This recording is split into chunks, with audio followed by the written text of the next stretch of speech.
Hi guys and welcome back to the course. Now in this section what we're going to be covering is risk management and help you guys develop a risk management strategy.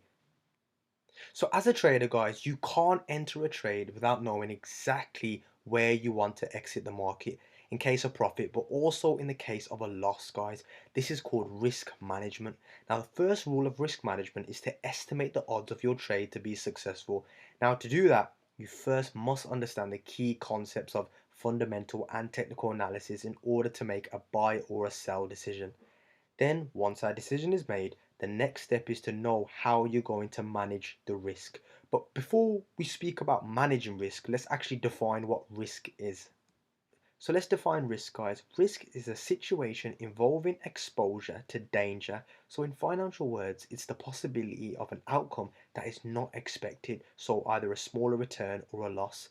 Now, risk in the forex market can be seen as uncertainty. So for an example, let's say you decide to buy the Euro Great British Pound.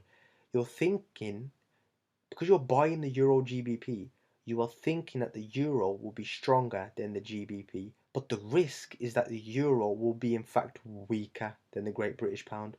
So why is risk so important in trading, guys? Because risk is equal to your opportunity. Now the higher the risk, the higher the reward.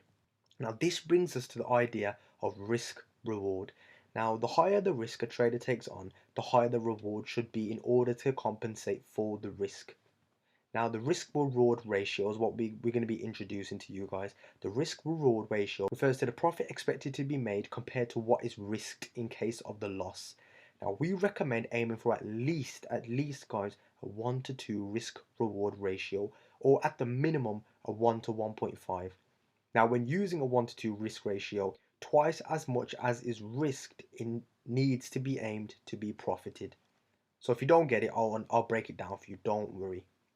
So when using a 1 to 2 risk ratio, twice as much as is risked needs to be aimed to be profited. So if you're aiming for 100 pips profit with a 1 to 1.5 risk ratio, your maximum loss should be around 66 pips.